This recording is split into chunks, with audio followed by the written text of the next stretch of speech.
Welcome to the Voice of America in Khmer.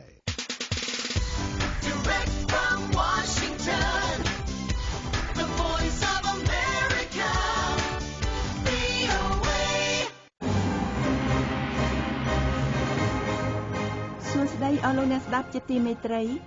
ថ្ងៃនេះថ្ងៃអង្គារ9កើតខែជេឆ្នាំមមែសប្តាស័កពុទ្ធសករាជ2559ត្រូវនឹងថ្ងៃទី26ខែឧសភាឆ្នាំ2015ខ្ញុំនុចសារីតានិងសហការីក្រុមផ្សាយខេមរៈភាសានៃ VOA សូមស្វាគមន៍អស់លោកអ្នកស្ដាប់ពីរដ្ឋធានី Washington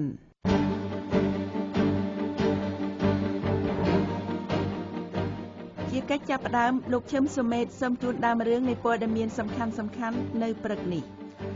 ពួកតំណាងរាស្ត្រគណៈបកប្រឆាំងនៅក្នុងប្រទេសកម្ពុជាគ្រងនឹងស្នើឲ្យមន្ត្រីរដ្ឋាភិបាល2នាក់ដាក់បង្ហាញជាសាធារណៈផែនទីប្រទេសកម្ពុជាដែលបានតម្កល់ទុកក្នុងអង្គការសហប្រជាជាតិលោក Biden បានមានប្រសាសន៍ថាកងកម្លាំងរដ្ឋាភិបាលអ៊ីរ៉ាក់បានបង្ហាញសេចក្តីក្លាហាននៅពេលមានការវាយលុករបស់ពួករដ្ឋអ៊ីស្លាមពួកសកម្មជនបាននិយាយថាកងកម្លាំងរដ្ឋាភិបាលស៊េរីយកពួកយុទ្ធជនរដ្ឋអ៊ីស្លាមជាទីដៅនៃការវាយប្រហារនៅក្នុងទីក្រុង Palmyra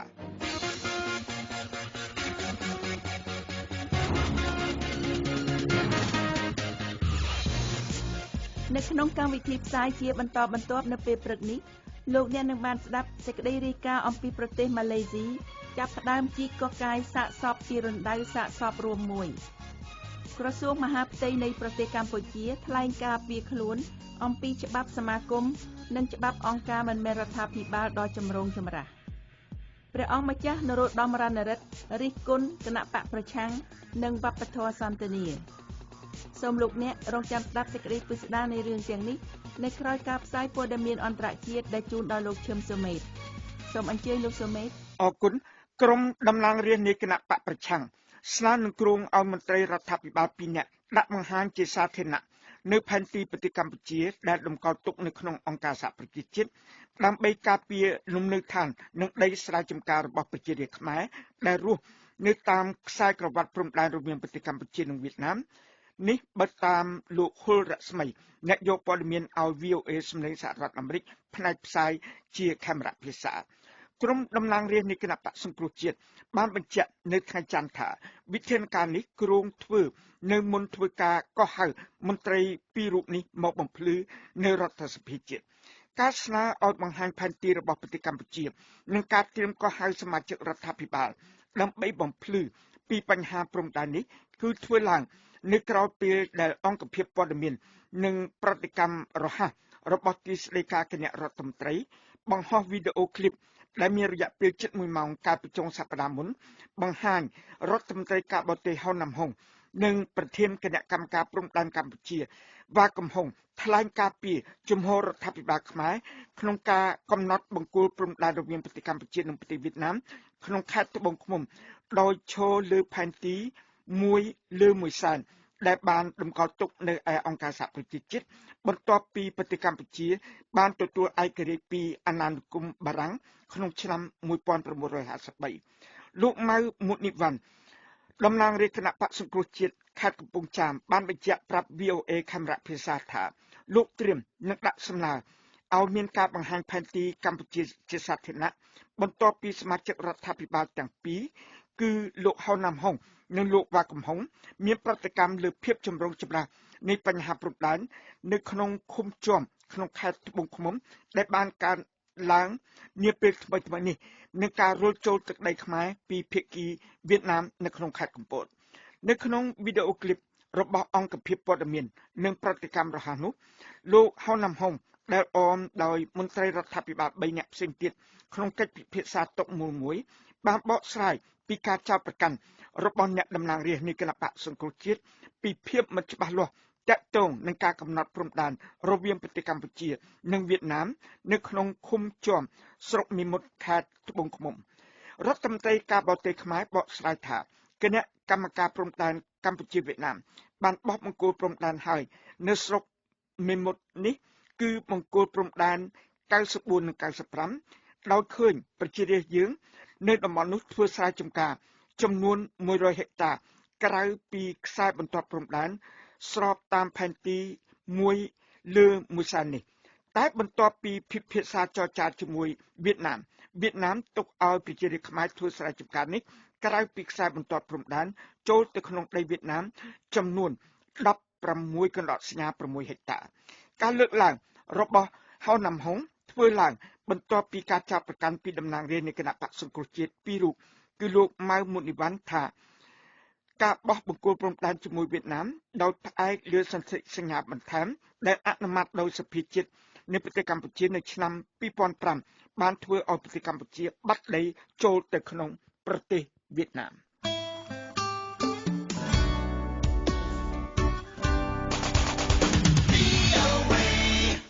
នៅក្រោយមានការចង្អុលដាក់គ្នា 3-4 ថ្ងៃដោយពួកមន្ត្រីសហរដ្ឋអាមេរិកនិងអ៊ីរ៉ាក់ដែលបានស្វាស្វែងបន្ទោសគ្នាទៅវិញទៅមកអំពីការជំរុញទៅមុខនៃពួករដ្ឋអ៊ីស្លាមលោកអនុប្រធានាធិបតីសហរដ្ឋអាមេរិក Joe Biden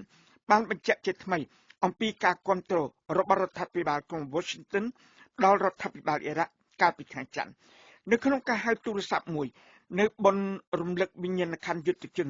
ទៅកាន់លោកនាយករដ្ឋមន្ត្រីអ៊ីរ៉ាក់ Haider al-Abadi លោកអនុប្រធានាធិបតីសហរដ្ឋអាមេរិកបានកត់សម្គាល់អ្វីដែលលោកហៅថាបដិកម្មនិងសេចក្តីក្លាហានដ៏ធំធេងរបស់កងកម្លាំងរដ្ឋាភិបាលអ៊ីរ៉ាក់ចាប់តាំងពីពួកជនសកម្មប្រយុទ្ធ IS បានចាប់ផ្ដើមវាយកដែនដីយ៉ាងឃោរឃៅជាដំបូងនៅក្នុងប្រទេសអ៊ីរ៉ាក់ហើយបន្ទាប់មកក្នុងប្រទេសស៊េរី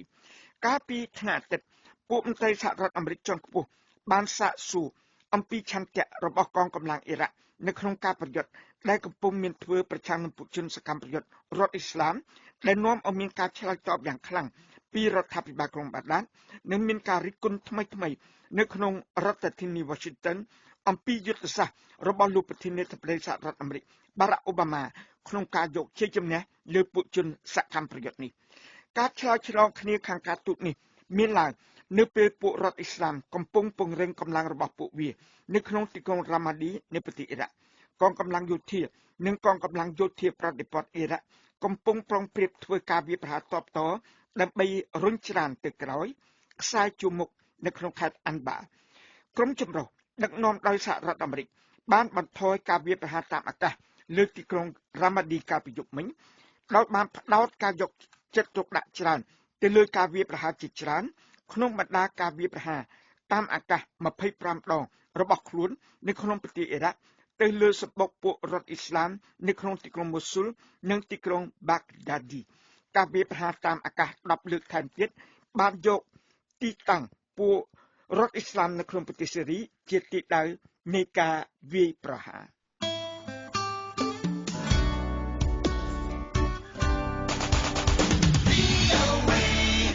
រដ្ឋមន្ត្រីក្រសួងការបរទេសនៃប្រទេសទូគីបាននិយាយថារ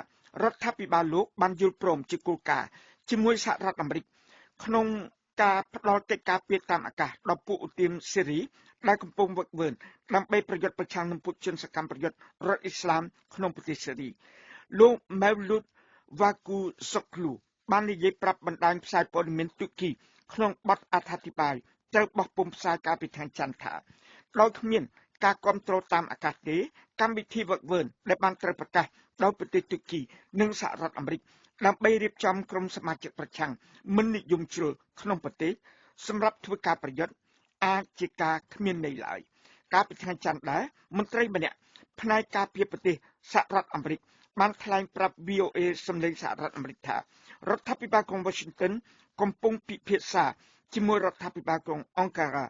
ក៏ប៉ុន្តែថាមិនទាន់មានសេចក្តីសម្រេចចិត្តនៅឡើយទេរដ្ឋាភិបាលក្រុងអង្ការ៉ាបាន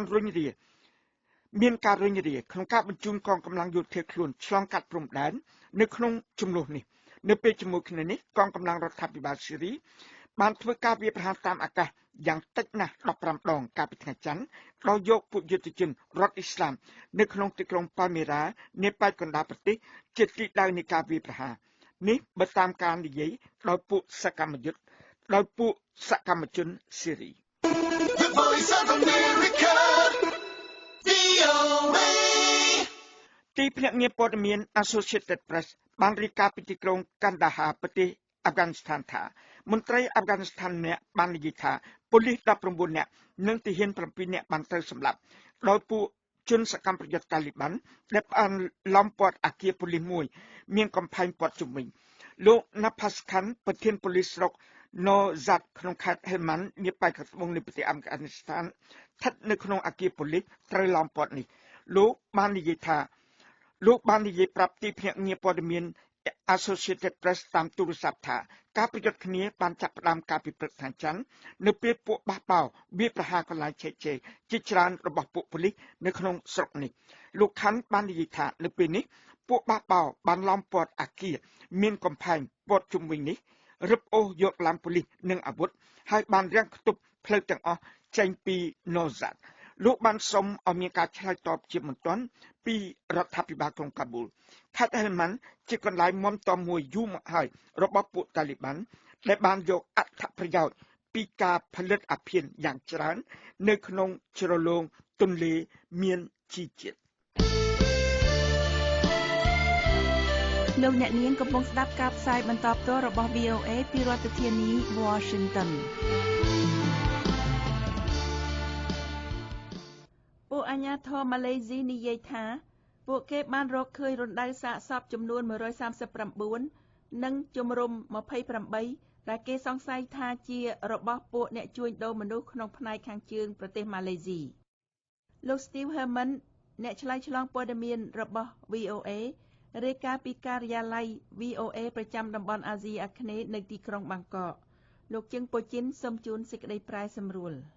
ថ្លែងទៅកាន់ពួកអ្នកយកព័ត៌មានកាលពីថ្ងៃច័ន្ទនៅក្នុងទីក្រុងវ៉ាងគីលៀននៅជិតព្រំដែនប្រទេសថៃលោក Khalid Abu Bakar ប្រធានប៉ូលីសជាតិម៉ាឡេស៊ីបានផ្ដល់សេចក្តីលម្អិតពីការរកឃើញរណ្ដៅសាកសពនិងជំរុំនោះ The first team has gone in this morning forensic and medical team to ក្រុមទី1គឺក្រុមកសោតវិច័យនិងវិទ្យាសាស្ត្របានចាក់ចេញទៅនៅព្រឹកនេះដើម្បីជីកកាយអ្វីដែលនៅសេសសល់នៅទីនោះយើងនឹងធ្វើការវះកាត់សាកសពទាំងនោះដែលយើងរកឃើញដើម្បីរកមូលហេតុនៃការស្លាប់ពួកមន្ត្រីនិយាយថាជំរុំដ៏ធំបង្អស់ដែលត្រូវបានរកឃើញនៅចន្លោះថ្ងៃទី11និងថ្ងៃទី23ខែឧសភានៅក្នុងតំបន់ព្រៃភ្នំដែលមនុស្សពិបាកទៅដល់អាចបានឃុំឃាំងមនុស្សរហូតដល់ទៅ300នាក់រណ្ដៅសាកសពបានស្ថិតនៅក្នុងរដ្ឋ Perlis ដែលជារដ្ឋដ៏តូចបំផុតរបស់ម៉ាឡេស៊ីនៅជាប់ខេត្តសុងខ្លានៃប្រទេសថៃដែលនៅទីនោះរណ្ដៅសាកសពបានត្រូវគេរកឃើញនៅពេលថ្មីនេះរណ្ដៅសាកសពមួយនៃរណ្ដៅសាកសពទាំងនោះនៅចម្ងាយតែ100ម៉ែត្រគត់ពីទីរណ្ដៅសាកសពស្រដៀងគ្នាដែលត្រូវបានគេរកឃើញនៅដើមខែនេះនៅជិតព្រំដែនក្នុងទឹកដីថៃតំបន់ព្រំដែនជាច្រកសម្រាប់ពួកអ្នករត់ពន្ធមនុស្សបញ្ជូនជនចំណាក់ស្រុកមកពីប្រទេសបង់ក្លាដេសនិងភូមាទៅកាន់ប្រទេសម៉ាឡេស៊ីជាបឋមការរកឃើញរណ្ដៅសាកសពក្នុងប្រទេសថៃដែលនៅទីនោះសាកសពមនុស្សយ៉ាងហោចណាស់ក៏26នាក់បានត្រូវគេគាស់ចេញពីដីនោះបានបណ្ដាលឲ្យរដ្ឋាភិបាលដែលដឹកនាំដោយយោធានៅក្នុងទីក្រុងបាងកកធ្វើការបង្ក្រាបបណ្ដាញជួញដូរមនុស្សម៉ាឡេស៊ីនិងថៃបានប្រឈមការចោទប្រកាន់ពីអង្គការសិទ្ធិមនុស្សថាពួកអាជ្ញាធរបានធ្វើមិនដឹងមិនឮដល់បញ្ហានេះហើយថាមានភស្តុតាងពីការចូលដៃពីពួកមន្ត្រីពុករលួយផងលោក Phil Robertson ជាអនុប្រធានទទួលបន្ទុកតំបន់អាស៊ីនៃអង្គការសិទ្ធិមនុស្ស Human Rights Watch បានថ្លែងយ៉ាងដូចនេះ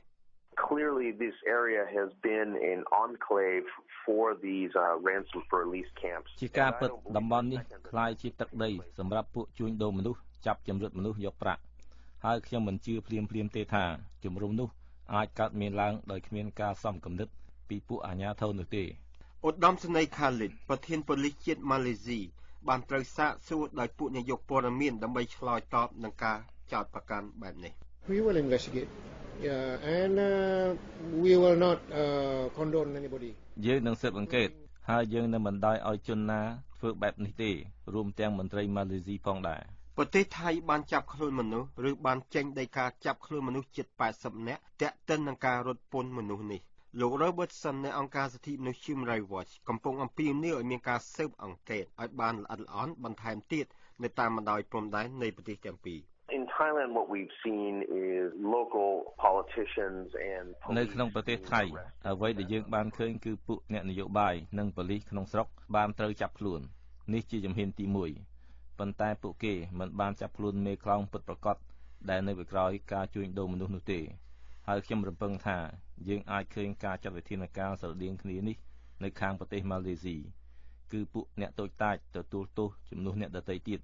និងត្រូវគេចាប់ខ្លួនឲ្យទទួលការស្ដីបន្ទោសចំពោះអ្វីដែលបានកើតឡើងនោះដោយគ្មានទីកន្លែងមានសន្តិសុខដើម្បីចូលចតនៅខែនេះពួកអ្នករត់ពន្ធមនុស្សខ្លះបានបោះបង់ទូករបស់ខ្លួននៅកណ្ដាលសមុទ្រដោយទុកជនចំណាក់ស្រុករាប់រយនាក់នៅលើកប៉ាល់ធ្វើពីឈើដែលរកតែលិចដោយមានម្ហូបអាហារនិងទឹកបន្តិចបន្តួចប្រទេសឥណ្ឌូនេស៊ីម៉ាឡេស៊ីនិងប្រទេសថៃបដិសេធមិនឲ្យកប៉ាល់ដែលពោពេញទៅដោយមនុស្សដែលបានស្វែងរកទីជម្រកនោះបានចូលចតទេ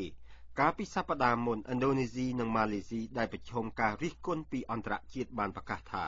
ពួកគេនឹងអនុញ្ញាតឲ្យកប៉ាល់ដឹកមនុស្សចតនៅក្នុងប្រទេសរបស់ខ្លួនជាបណ្ដោះអាសន្នដែលជនចំណាក់ស្រុកទាំងនោះអាចត្រូវធ្វើមាតុភូមិនិវត្តន៍ឬតាំងទីលំនៅថ្មីនៅប្រទេសណាផ្សេងទៀតពួកអ្នកដំណើរជាជនជាតិបង់ក្លាដេសនិងជនជាតិភាគតិចរ៉ូហីញ៉ាមកពីប្រទេសភូមាមនុស្សជាច្រើនពាន់នាក់បានត្រូវជួយសង្គ្រោះនៅលើផ្ទៃទឹកប្រទេសឥណ្ឌូនេស៊ីនិងម៉ាឡេស៊ីឬបានហែលទឹកមកច្រាំងសមុទ្រនៅខែនេះក្រុមអង្គការសិទ្ធិមនុស្សជឿជាក់ថាមានមនុស្សរាប់ពាន់នាក់ទៀតអាចនៅឯសមុទ្រនៅឡើយពីរដ្ឋធានី Washington សំឡេងខាងរដ្ឋអាមេរិក VOA ក្រសួងមហាផ្ទៃប្រទេសកម្ពុជាបានថ្លែងការពីខ្លួនថាការតាក់តែងច្បាប់ស្តីពីសមាគមនិងអង្គការមិនមែនរដ្ឋាភិបាលដ៏ចម្រូងចម្រាសគឺបានបញ្ចូលមតិរបស់អង្គការសង្គមស៊ីវិលជាតិនិងអន្តរជាតិព្រមទាំងស្ថានទូតបរទេសនានាហើយស្នើសុំកុំឲ្យមានការព្រួយបារម្ភលោកម៉ែនកំសីនៃ VOA ជួនសេចក្តីរាយការណ៍ពីរដ្ឋធានី Washington ក្រសួងមហាផ្ទៃកម្ពុជាអះអាងថាមតិនិងយោបល់របស់អង្គការសង្គមស៊ីវិលជាតិនិងអន្តរជាតិនិងតំណាងស្ថានទូតនានាត្រូវបានបញ្ចូលក្នុងសេចក្តីព្រាងច្បាប់ដ៏ចម្រូងចម្រាសស្តីពីសមាគមនិងអង្គការមិនមែនរដ្ឋាភិបាលរួចរាល់អស់ហើយដូច្នេះពួកគេមិនត្រូវមានការព្រួយបារម្ភទេនេះបើយោងតាមសេចក្តីប្រកាសព័ត៌មានរបស់ក្រសួងមហាផ្ទៃដែលបានចេញផ្សាយកាលពីថ្ងៃច័ន្ទដើម្បីជាការឆ្លើយតបនឹងការព្រួយបារម្ភនានាក្នុងពេលបច្ចុប្បន្នអង្គការសង្គមស៊ីវិលស្ថានទូតបរទេសនិងអង្គការសហប្រជាជាតិបានសម្ដែងការព្រួយបារម្ភថាច្បាប់នេះនឹងត្រូវបានគេប្រើប្រាស់ដើម្បីរឹតបន្តឹងសេរីភាពរបស់អង្គការសង្គមស៊ីវិលដែលកំពុងតែរួមតូចទៅពួកគេស្នើសុំឲ្យបង្ហាញសេចក្តីព្រាងច្បាប់នេះជាសាធារណៈដើម្បីពិភាក្សាគ្នាប៉ុន្តែរដ្ឋាភិបាលមិនព្រមដោយអះអាងថាខ្លួនបានធ្វើសិក្ខាសាលា2ដងរួចមកហើយសកម្មជនការពារសិទ្ធិមនុស្សបាននាំយកក្តីកង្វល់របស់ពួកគេមកប្រាប់ដល់រដ្ឋាភិបាលនិងអ្នកតាក់តែងច្បាប់សហរដ្ឋអាមេរិកនឹងជួបជាមួយពលរដ្ឋខ្មែរ